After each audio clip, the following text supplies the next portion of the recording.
A good friend of mine just got shot in the head right here. That's his truck right there. The truck's still on the scene. This is not no game. I lost my son to a gun. Guns kill people and people kill people. I don't know why it's so easy to get guns these days. They shouldn't be used for violence in the world. They should be used for war. A gun to me is the devil.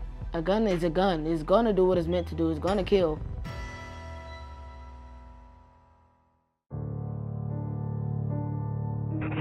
Hello? Charlotte 911, do you need police, fire, or medic? I just shot my friend. You just what? So somebody just shot through the house. Okay, is anybody injured? Sir? Yes, he shot in the head. Somebody shot through the house. Charlotte-Mecklenburg police say 18-year-old Jamie Bright's friend, 17-year-old Jamarion Worthy, fatally shot Bright inside a West Charlotte home. On July 18th, 2018, 3 days after Jamie Bright, a popular football player at Harding University High School, was killed, we knew this would be a big turnout, but y'all have showed up and showed out. Judy Williams and volunteers from her homicide support group, Mothers of Murdered Offspring, known as MOMO, hosted their third candlelight vigil for murder victims in Charlotte in 2 weeks. Your mama? Sweetie, how you doing? Hey, you gonna make it through this, you know that, right? They've been doing this for almost every one of Charlotte's 1,100 homicide victims over the last 25 years. Williams launched MOMO following the murder of her goddaughter in 1993. So we're gonna light his candle. After that, we're gonna ask everybody else to light yours. More than 300 people, including friends, family, and teammates, attended Jamie Bright's candlelight vigil.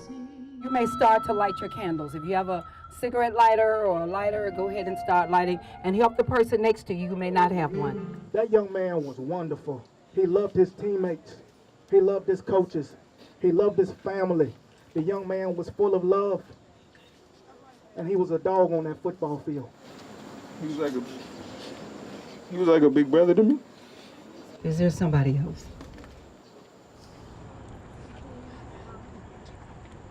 Although it may not look, although it may not look it, but I've been hurting inside. Every night I would go somewhere sacred and cry. I don't know how to deal with the situation I'm going through. That was my brother. He was the only one I had in life. I won't get to see him in the future because of guns. That's right. I don't know why it's so easy to get guns these days. They shouldn't be used for violence in the world. They should be used for war. That's right. Tell them. Yeah, tell them. I just wish that the last time I saw him, I didn't argue with him. I argued with him. I didn't even get to say goodbye. I don't know what to feel like. I don't know what to feel right now. I'm lost and confused. I just need help. I just want to say I love my brother. We love you. He loves you. We got you, Jamal, for life. Everybody here, I hope you will never forget this service. I hope you'll never forget Jamie. And if you pick up a gun, even in playing or joking around or just whatever, put it down and put it away. They take lives, and you can't get it back. We can't take something even in an accident that we cannot give back. I have often said at candlelight services, we say Black Lives Matter, but I want them to start mattering to us because most of the homicides of Black lives is by Black people. And I would like to see us start to care as much for each other as we expect other people to care. So let's stop this chasing our tail and start loving each other. Good gracious. There's so much more love in this world than there is guns, I hope. Well, we're gonna get ready and release all these balloons. Oh, there's so many different colors, it's beautiful. This one for Jamie. All right, 1, 2, 3.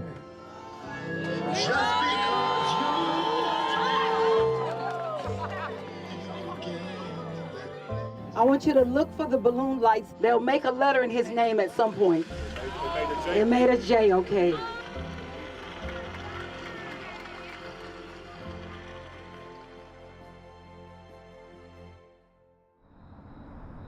I was raised in Durham, been here all my life. It's a real hot spot right here, and a good friend of mine just got shot in the head right here. That's his truck right there. The truck's still on the scene.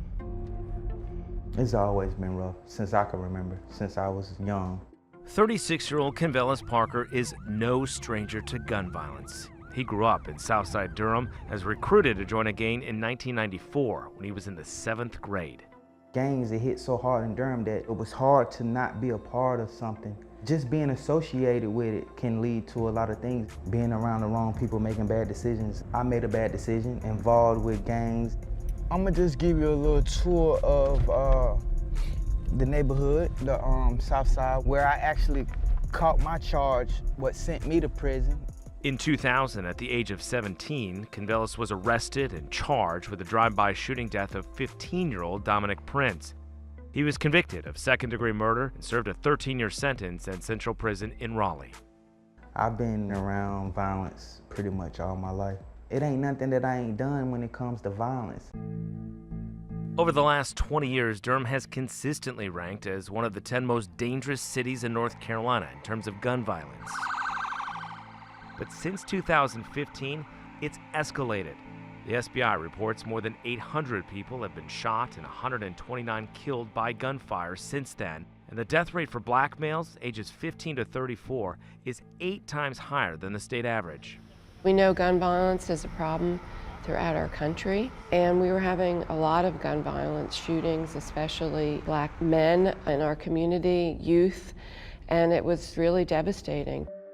In early 2016, in an effort to try something outside of law enforcement to combat the gun violence, Durham County Commission Chair Wendy Jacobs convinced fellow commissioners to invest $500,000 a year to fund Bull City United, a violence prevention task force made up of convicted felons, community activists, and former gang members to patrol McDougal Terrace and Southside, Durham's most violent neighborhoods. Bull City United does not work with our law enforcement. They have to have the trust of people in the community. They have to have the trust of the gang members. Kenvelis Parker was one of the first Bull City United recruits. We try to stop gun violence on the front end before retaliation and on the back end. And how we do that is with having relationships with the community, having that credibility. Being that, you know, I was once out there, I still have these relationships with these high-risk individuals. And the same way that I used to promote to do the shooting, I can promote to stop the shooting.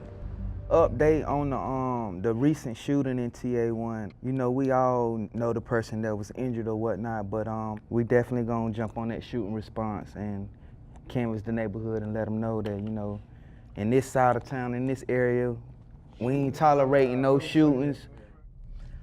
What you looking at right now, to your left right there, where that light at? Yep. That's where I caught my charge at.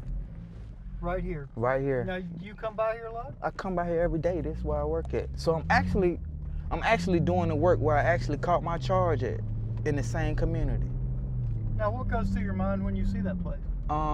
It changed my life, but I can honestly say that it changed it for the better, because like I say, I took it and I forgave myself, and I used it for motivation to give back. We as parents have to take back what we're supposed to do.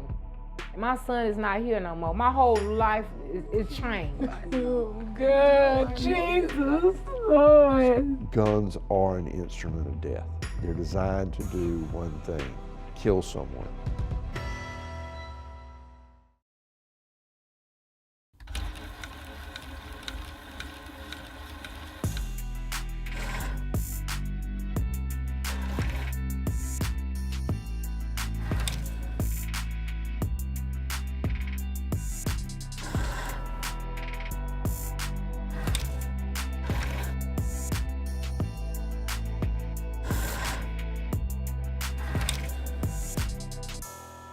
Robeson County has had a long history of deadly gun violence. This county has always been violent. It just has jumped off the pages in the last 20, 30 years. A mixture of swampland and vast defunct farmland, Robeson County sits 100 miles south of Durham at the intersection of I-95 and Highway 74. The rural county has the highest rate of poverty and unemployment in North Carolina. It is the 4th most dangerous county for gun violence per capita in the country. Part of it's the drug issue, part of it's the economy, part of it's the availability of guns. Johnson Britt was born and raised in Robeson County, took over as district attorney in 1994, inheriting a court docket with 81 murder cases awaiting trial, including more than 50 involving guns. Guns are an instrument of death. They're designed to do one thing: kill someone. And guns in the wrong hands end up with bad results. In his 24 years as district attorney of Robeson County, Britt has tried more than 200 murder cases, including more than 140 gun-related killings. But one changed the course of his career. Since Jeremiah Goodson was tragically shot last week, the community of Lumberton has been in mourning. In 2012, 32-year-old master police officer Jeremiah Goodson, a 6-year veteran with the Lumberton Police Department, was gunned down while off duty. It was horrible. He was a cop who was trying to make a difference in the toughest part of this county. And then he gets shot and killed, trying to pick up a guy on an outstanding warrant on his day off. Left his pregnant wife at a store so she wouldn't be in danger, never thinking that he was. I fell in love with Jeremiah when I was 14. I loved him over half my life. So losing him was like pulling the rug from up under me. I was young and had 3 children. She was devastated. He was her world. She said, "I want you to promise me one thing." I said, "I'll promise you what I can." And she said, "I want him dead." And she said, "I want him executed." He took the person that I love more than anything else in the world. And I said, "That's what I'm going to try to do." But with a backlog of more than 100 murder cases awaiting trial in this crime-ridden county, District Attorney Britt would postpone his retirement for 6 years to try the case and attempt to make good on his promise to convince a jury that 27-year-old Marquez Brown should get the death penalty for killing Officer Goodson. There's one more case I'm going to try, and that's Jeremiah's case.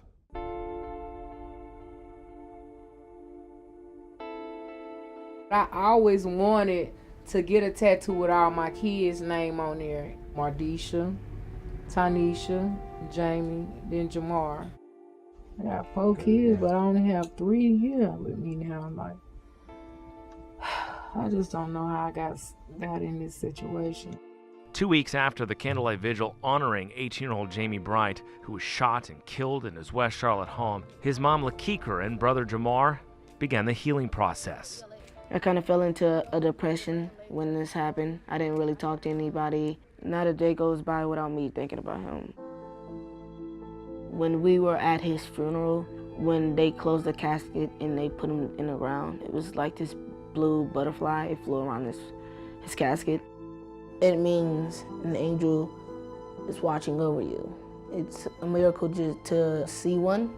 It gave me a little bit of hope. You already know like how I feel about y'all kids. I love y'all more than anything in this world. And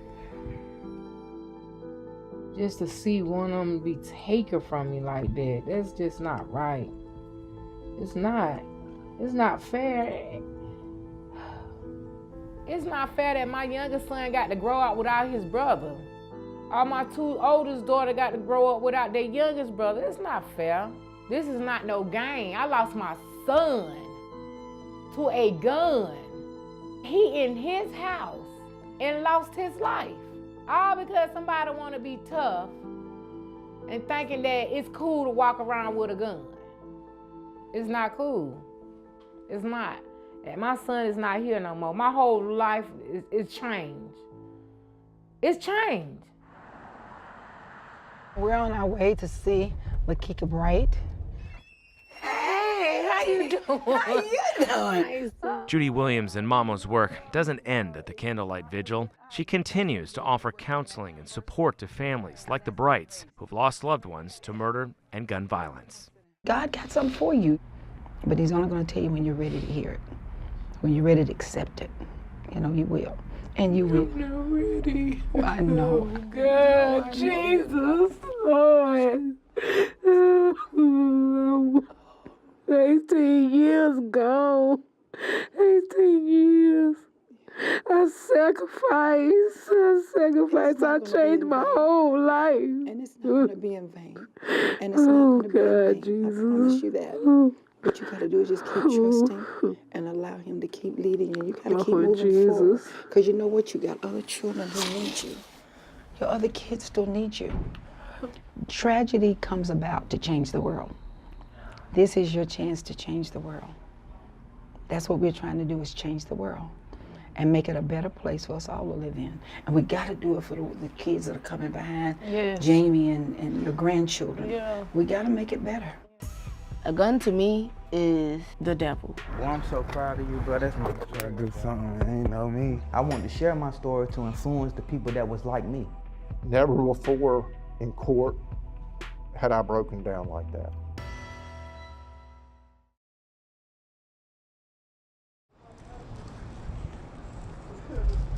Now, see, we're entering one of our target areas that we work, which is South Side, which is closest to downtown.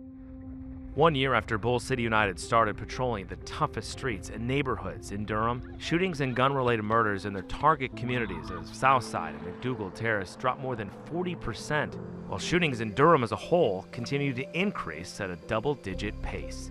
If you want to be a plumber or electrician, if you want to be a lawyer, I believe that we will remain committed to this program because of the results that we're seeing. We see changes happening in people's lives. That's also part of it. It's not just stopping the violence, but it's also connecting people to resources. Y'all get that YMCA information? And we're hoping that we will be able to spread this to other parts of the Durham community.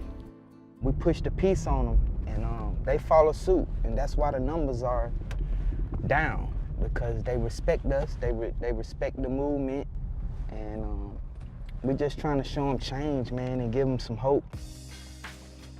I feel like I've made an impact, not to mention the numerous jobs that we as a team has gotten these young men that feel like nobody will give them a chance or nobody will hire them because of their felon. But just networking and meeting these different people through this program. They change people's lives. Just someone coming to get us, come talk to us. I ain't believe it. I'm like, he ain't gonna be able to get me no job like that. I don't even know this man, or why he picked me to try to help out, you know, and it made a difference to me, you know, and I got a job. If Bull City United wouldn't have came in my life, I'd probably be dead or in jail, and that's a fact. This Fizo hot dog's one of my first cart. Just trying to get back to the community, something cheap. Everybody like food, everybody got to eat. Look like the weather might be all right, though. I know, right? Well, I'm so proud of you, bro. That's my try to do something, ain't know me. Every day I make a difference. Every day that I stop to talk to somebody where they feel like nobody cares about them, I feel like I've made an impact. I don't have a problem with my past. I can accept my past. I live with it, you know, because I learned a lot from it. I want to share my story to influence the people that was like me. That's my calling, that's my goal, that's my journey. In his 24 years as District Attorney of Robeson County, Johnson Britt prosecuted more than 2,200 murder defendants, more than any district attorney in North Carolina history. I love trying cases. I love the atmosphere of a courtroom. I love being able to convince people in a particular case. But one case would haunt him and change the way murder cases are handled in the Robeson County court system. 6 years after Lumberton police officer Jeremiah Goodson was shot and killed, 6 years after District Attorney Britt put his retirement on hold to try the case, the capital murder trial of Goodson's alleged killer finally began. Court's back in session. We finally got it into court. Judge finds he's mentally retarded. That takes the death penalty off the table. There was no offer. He could plead and go to prison for life. Marquez Brown was found guilty of second-degree murder. It was not the first-degree murder conviction and death penalty Britt had promised Officer Goodson's widow. I was stunned when the verdict came back. I mean, I just sank. Brown was sentenced to 23 to 30 years in prison. It was all said and done. Lemetria thanked me, and I said, I'm sorry. She said, you don't have anything to be sorry about. I said, yeah, I did. I promised you I was going to do something, and I didn't do it. I'll be forever sorry for that. I did not do my job in terms of getting that conviction and making sure that Marcus Brown never gets out of prison. And that hurts. That death took a toll, and 6 years have been rough.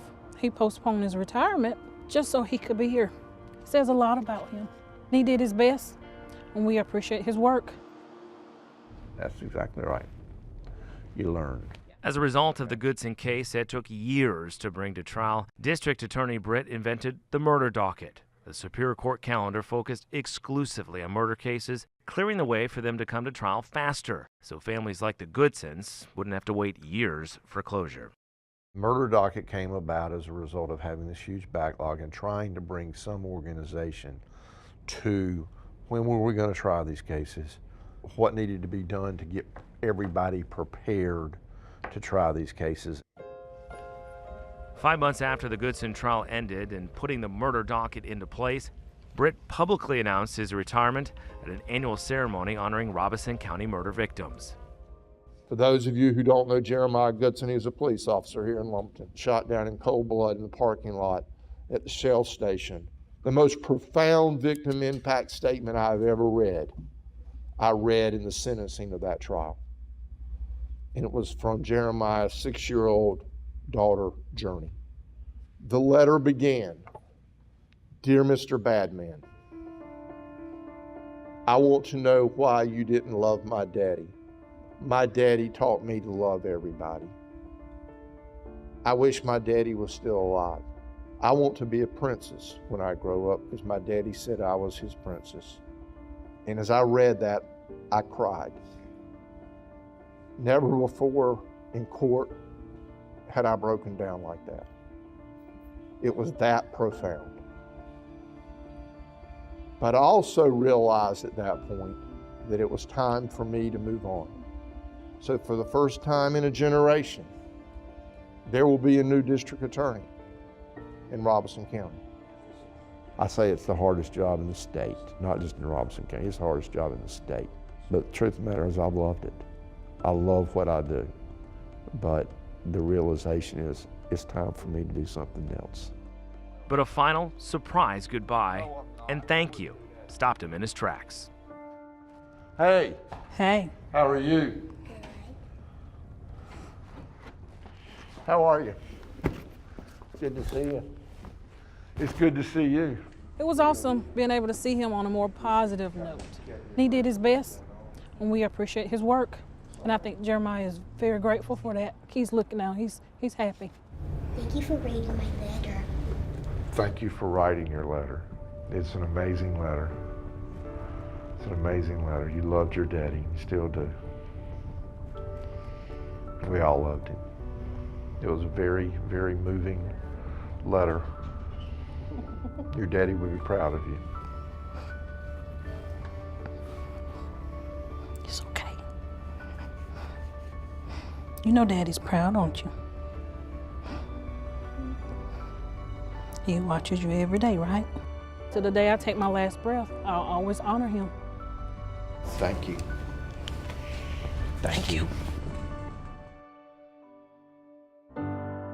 6 weeks after 18-year-old Jamie Bright was shot and killed in his West Charlotte home, his family's anger turned into action. It starts with us. We gotta get these guns off the streets ourselves. You know what guns do? Guns kill. They're made to shoot you and kill you. We can't just watch the news every day and see somebody else's child get killed and say, oh, that's sad, and go to the candlelight and pray for that person. That's not gonna stop it. We got to get out there and get it. We as parents have to take back what we're supposed to do. And that's our responsibility as far as our kids go. And Jamie's younger brother, 14-year-old Jamar Bright, vowed to make it his mission to stop the gun violence in Charlotte by stepping up to be the voice of teens in his community. A gun to me is the devil. I don't get why people have to take other people's lives. That's something I really want to change. And I guess it's going to start off with a handshake or a conversation. That's something I want to accomplish so that we can stop taking our own lives.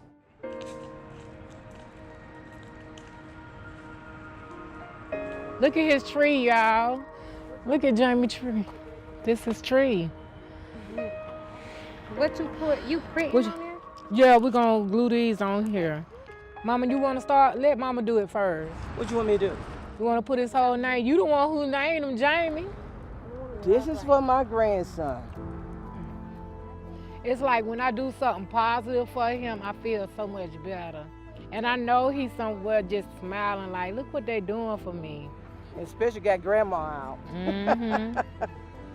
Baby, this is for your generation that we're gonna have to save. Yep. We're gonna have to start saving y'all. Jamie, you watch over them. Because right now, they need you. Exactly. We need you down here to let them know that your life was not in vain, not in vain. Yes. So that means, little boy, you're gonna have to get out there and start speaking about all these people who are taking lives unnecessarily. Because your voice is what's gonna have to be heard. This is y'all life now.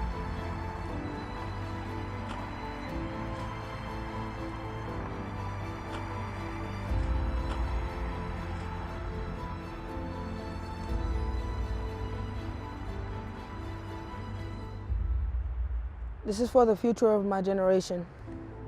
Oh. I love you, son. I loved you. I do. I love you, Jamie.